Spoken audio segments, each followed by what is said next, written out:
প্রিয় বিনিয়োগকারী ভাই ও বোনেরা, আসসালামু আলাইকুম। আজকের আলোচনায় আপনাদের স্বাগত জানাচ্ছি। যে যেখান থেকে এই আলোচনা শুনছেন, আশা করি সবাই ভালো আছেন। আজকে আমরা একটা বিষয়ে কথা বলবো, সেটা হলো যে ওয়াচ লিস্ট পরিবর্তন করা প্রয়োজন কেন। আমরা স্টক মার্কেটে যারা বিশেষ করে পজিশন ট্রেড করি, তাদের ওয়াচ লিস্টটা মাঝে মাঝেই পরিবর্তন করা প্রয়োজন। তবে আমরা অনেক সময় যেই কাজটা করি সেটা হলো যে আমরা বছরের শুরুতেই কোনো একটা ওয়াচ লিস্ট তৈরি করে রাখি এবং সেই ওয়াচ লিস্টটাই আমরা ধরে ট্রেড করি। কিন্তু এই ওয়াচ লিস্টের স্টকগুলোর ফান্ডামেন্টাল কোনো পরিবর্তন হয়েছে কিনা, টেকনিক্যাল পজিশনের কোনো পরিবর্তন হয়েছে কিনা, সেটা আমরা যাচাই বাছাই করি না। আর একটা কাজ আমরা যেটা করি সেটা হলো যে গত বছর যেই স্টকগুলো আমাকে ভালো রিটার্ন দিয়েছে সেইগুলোতেই আমরা আবার এই বছরেও সেটাকে যাচাই বাছাই না করে বা সেটার ফান্ডামেন্টাল টেকনিক্যাল পজিশনগুলো না দেখে আমরা ট্রেড করার চেষ্টা করি। তো তাতে অনেক সময় দেখা যায় যে আমরা গত বছর যে ধরনের রিটার্ন পেয়েছিলাম, এই বছর সেই প্রত্যাশা অনুযায়ী রিটার্ন আমরা ওই স্টকগুলো থেকে অনেক সময় পাই না। এর কিন্তু কারণ রয়েছে। এর কারণটা হচ্ছে যেটা জেসি লিভারমোর বলেছেন, in the course of time new leaders will come to the front, some of the old leaders will be dropped, it will be always that way as long as there is a stock market. অর্থাৎ stock মার্কেটের নিয়মই হচ্ছে এটা যে মার্কেটে সবসময় নতুন leader সামনে আসবে এবং কিছু পুরাতন লিডার যারা অতীতে ভালো ছিল, ভালো করেছিল, তারা কিন্তু তারা মার্কেট থেকে লিডারের জায়গাটা ধরে রাখতে পারবে না, তাদের জায়গায় অন্য কেউ এসে স্থান দখল করবে এবং এটা চলতেই থাকবে। স্টক মার্কেট যতদিন থাকবে ততদিন এই ধারা অব্যাহত থাকবে। তো এই জন্য আমাদেরকে একটা বিষয় মনে রাখতে হবে যে মার্কেটের যে লিডার বা বিভিন্ন সময় সেক্টরকে যারা লিড দেয়, এটা কিন্তু পরিবর্তনশীল। যে স্টকগুলো একসময় আমাদের খুবই পছন্দনীয় স্টক হয়ে থাকে, সেটা কিন্তু সবসময় থাকবে না, এটা সবসময় পরিবর্তনশীল হবে। তাই আমাদের যেটা কাজ হবে সেটা হলো যে মার্কেটের যারা পরিবর্তনশীল বা নতুন লিডার, তাদেরকে আমাদেরকে ওয়েলকাম করতে হবে এবং তাদের সঙ্গেই আমাদেরকে থাকতে হবে যদি আমরা আমাদের সাকসেসফুল ট্রেড করতে চাই। এটা কিন্তু বেশ কিছু কারণে হয়ে থাকে।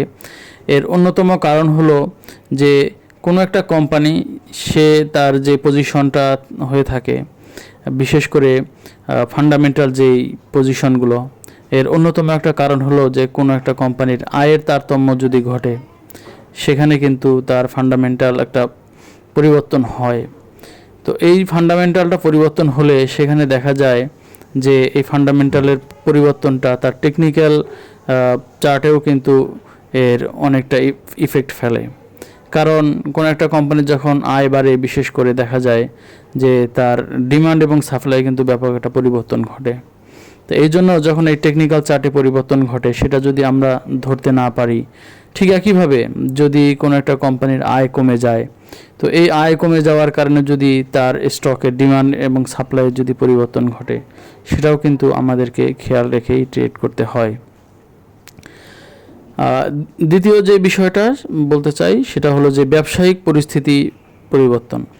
কোনো একটা কোম্পানির ব্যবসায়িক যে সম্ভাবনা, এটা কিন্তু সবসময় একরকম থাকবে না। যেমন কোনো একটা বছর, সেই বছর যদি গরম বেশি হয়, তাহলে কিন্তু দেখা যাবে যে এসির চাহিদা ব্যাপকভাবে বেড়ে যাবে। তো সেই ক্ষেত্রে কিন্তু যেই সব কোম্পানি এই ধরনের প্রোডাক্ট উৎপাদন করে, তাদের কিন্তু বিক্রিটা বেড়ে যাবে এবং আদার্স অপারেটিং কস্ট তারা যদি নাও বাড়ায়, সেক্ষেত্রেও কিন্তু তাদের বিক্রিটা বেড়ে যেতে পারে। তো ঠিক একইভাবে যে বছর দেখা যাচ্ছে যে বেশি শীত হচ্ছে, আমাদের দেশের প্রেক্ষাপটে কথাটা বলছি, তো তখন কিন্তু দেখা যাবে যে আদার্স অপারেটিং কস্ট যদি কোম্পানি বাড়ায়ও, তারপরে বিভিন্ন রকম অফার টফার দিয়েও কিন্তু সে এসিটা বিক্রি করতে পারবে না বা মার্কেটে সেরকম চাহিদা থাকবে না। তো তাহলে ওই বছর ওই কোম্পানিটার এখানে আয়ে কিন্তু ব্যাপক একটা আমরা পরিবর্তন লক্ষ্য করব। তো এটাও কিন্তু আমাদেরকে মাথায় রেখে যখন আমরা পজিশন ট্রেড করি, তো বিষয়গুলোকে আমাদেরকে খেয়াল রাখতে হবে।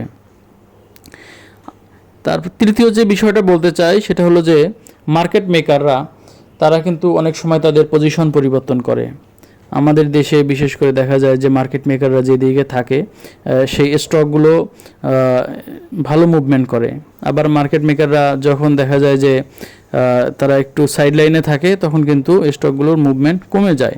তো এইভাবে কোনো একটা স্টকে গত বছর আমি ধরেন কোনো একটা স্টকে ভালো প্রফিট পেয়েছি, তো এখন সেইখানে দেখা যাচ্ছে যে কারণ কি মার্কেট মেকারদের পার্টিসিপেশন ওই সব স্টকে ছিল। তো এই বছর যদি পার্টিসিপেশন না থাকে তাহলে কিন্তু আমাদের মার্কেটের প্রেক্ষাপটে এখানে ভালো প্রফিট মেক করা আপনার পক্ষে সম্ভব নয়। তো এই জন্য এই বিষয়টাও কিন্তু আমাদেরকে খেয়াল রাখতে হবে। এটা কিন্তু আমরা ভালো করে বুঝতে পারবো, সেটা হলো যে ট্রেড ভলিউমের উপর।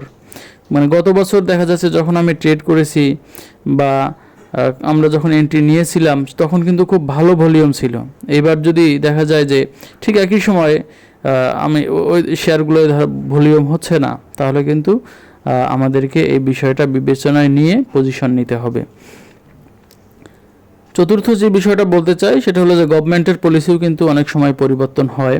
দেখা যায় যে কোনো একটা কোম্পানি বা কোনো একটা সেক্টরে গভর্নমেন্ট আগের 10 বছর দেখা যাচ্ছে যে ভালো ট্যাক্স মানে তাদের কর রেয়াত সুবিধা ছিল।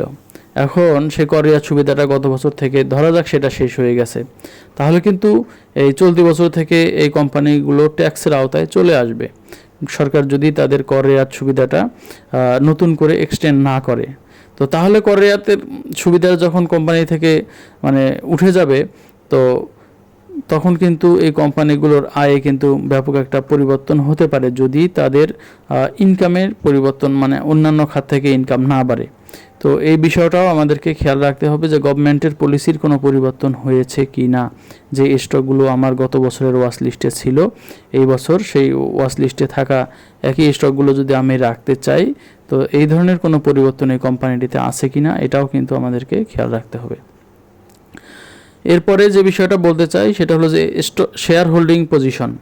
শেয়ার হোল্ডিং পজিশন ট্রেড করার ক্ষেত্রে খুবই গুরুত্বপূর্ণ, কারণ পাবলিকের হাতে যেই কোম্পানির শেয়ারগুলো বেশি থাকে সেগুলো কিন্তু ট্রেড করে সফলতা পেতে কিন্তু একটু সময় লাগে বা অনেক সময় দেখা যায় যে এখান থেকে আমরা ভালো প্রফিট মেক করতে পারি না। কিন্তু ধরুন কোনো একটা কোম্পানি যেখানে আমি গত বছর ট্রেড করে হয়তো ভালো মুনাফা করতে পেরেছি, সেখানে কিন্তু গত বছর কোম্পানির শেয়ারগুলো পাবলিকের হাতে কম ছিল, সেই জন্য আমরা প্রত্যাশা অনুযায়ী প্রফিট মেক করতে পেরেছি, কারণ সেল প্রেশারটা সেইভাবে তৈরি মার্কেট থেকে হয়নি। কিন্তু এই বছর যদি এই কোম্পানির শেয়ার হোল্ডিং পজিশনে পরিবর্তন হয়ে থাকে এবং বিশেষ করে পাবলিকের হাতে যদি শেয়ার বেশি থেকে থাকে, তাহলে কিন্তু এখানে আমাদের এই বছর ওয়াচ লিস্টে আমরা যদি শেয়ারটিকে রাখি এবং একইভাবে আমরা পজিশন ট্রেড করার চেষ্টা করি, তাহলে আমাদের সফল হওয়ার সম্ভাবনাটা অনেকটাই কমে যাবে। কারণ আমরা সবাই জানি যে পাবলিকের হাতে শেয়ার বেশি থাকলে কিন্তু ওই শেয়ারটা থেকে ভালো প্রফিট মেক করাটা অনেকটা কঠিন। তো এই জন্য এই বিষয়টা আমাদের খেয়াল রাখতে হবে। এবং সর্বশেষ যে বিষয়টা খেয়াল রাখতে হবে সেটা হলো যে ফান্ডামেন্টাল আদার্স কোনো পরিবর্তন। কোম্পানির অনেক ধরনের পরিবর্তন হয়ে থাকে ফান্ডামেন্টাল, যেইগুলা বিভিন্ন সময় নিউজে আসে। তো এইগুলো আমাদেরকে খেয়াল রাখতে হবে। যেই কোম্পানিটা আমার ওয়াচ লিস্টে আছে, যেটা দিয়ে আমি পজিশন ট্রেড করতে চাই, সেই কোম্পানির ফান্ডামেন্টাল ডাটায় কোনো পরিবর্তন হচ্ছে কি না। যেই পরিবর্তনটা দেখা যাচ্ছে তার কোনো স্টকের ডিমান্ড এবং সাপ্লাইয়ে প্রভাব ফেলতে পারে, তার ব্যবসায় প্রভাব ফেলতে পারে, বা তার এই ইনকাম ট্যাক্স এই ক্ষেত্রে প্রভাব ফেলতে পারে, তারপর আদার্স অপারেশনাল যে কস্ট আছে এখানে প্রভাব ফেলতে পারে। সার্বিকভাবে এই বিষয়গুলো আমাদেরকে খেয়াল রাখতে হবে, বিশেষ করে যখন আমরা পজিশন ট্রেড করছি বা এর জন্য ওয়াচ লিস্ট তৈরি করছি। সেই ক্ষেত্রে আমাদেরকে একটি বিষয় সব সময় মনে রাখতে হবে, সেটা হলো যে গত বছর একটা স্টক আমাকে ভালো মুনাফা দিয়েছে বলেই যে ওই স্টকটি একইভাবে এই বছর আমাকে ভালো মুনাফা দিবে এমনটা নাও হতে পারে। আবার হ্যাঁ, যদি অন্যান্য অবস্থা অপরিবর্তিত থাকে তাহলে কিন্তু এই স্টকটা থেকে আমরা এবছরও ভালো মুনাফা পেতে পারি। তবে যখন আমরা ওয়াচ লিস্টটা এই বছর তৈরি করছি বা এই বছর নতুন করে কোনো একটা ট্রেডে আমরা এন্ট্রি নিচ্ছি আমার পছন্দের কোনো একটা ওয়াচ লিস্ট থেকে, সেই ক্ষেত্রে অবশ্যই আমাদেরকে এই বিষয়গুলো চেক করে সিদ্ধান্ত নিতে হবে। এবং ট্রেড করার জন্য আরও যেসব বিষয় আমরা গতানুগতিকভাবে নিয়ে থাকি, তার হলো ট্রেন্ড, তার সাপোর্ট এবং রেজিস্ট্যান্স এবং আদার অন্যান্য টেকনিক্যাল যেই বিষয়গুলো, সেইগুলো তো আমরা খেয়াল রাখবই। এর পাশাপাশি আজকে যে বিষয়গুলো বললাম, এগুলোও কিন্তু আমাদেরকে খেয়াল রেখে আমাদের ট্রেডের জন্য পজিশন নেওয়া প্রয়োজন। তো যাই হোক, এই ছিল আজকের আলোচনা। আশা করি আলোচনাটি আপনাদের ভালো লেগেছে। যদি ভালো লেগে থাকে তাহলে লাইক, কমেন্ট এবং শেয়ার করবেন। আর চ্যানেলে নতুন হয়ে থাকলে চ্যানেলটি সাবস্ক্রাইব করে আমাদের সঙ্গেই থাকবেন। আশা করি আবার কথা হবে পরের এপিসোডে, সেটি শোনার আমন্ত্রণ জানিয়ে আজকের মতো এখানেই শেষ করছি। আল্লাহ হাফেজ।